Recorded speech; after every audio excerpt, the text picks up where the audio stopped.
జగిత్యాల జిల్లా కేంద్రంలోని గొల్లపల్లి చౌరస్తా బైపాస్ రోడ్లో సర్దార్ సర్వాయి పాపన్న గౌడ్ విగ్రహాన్ని మంత్రి పొన్నం ప్రభాకర్ ఆవిష్కరించారు.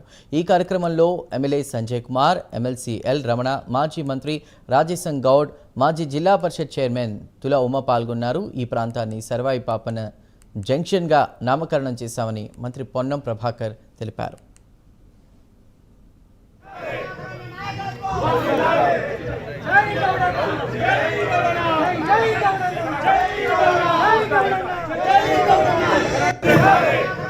ఈరోజు సర్దార్ సర్వాయి పాపన్న గారి విగ్రహాన్ని సర్వాయి పాపన్న జంక్షన్ లో ఆవిష్కరించుకున్న సందర్భంగా మీరు అధికారికంగా మున్సిపాలిటీకి లేఖ రాసిన బోర్డు పెట్టి వీళ్ళందరికీ విజ్ఞప్తి చేసి సర్వాయి పాపన్న జంక్షన్ అంటే పేరు నాతో ఆటోమేటిక్ గా సర్వాయి పాపన్న జంక్షన్ అయిపోతుంది.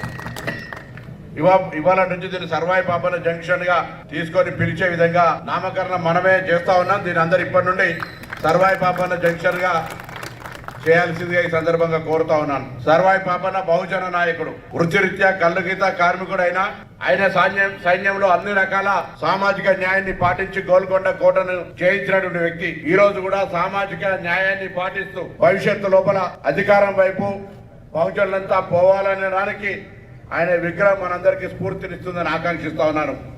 విగ్రహాలు ఎందుకు కట్టుకుంటాం?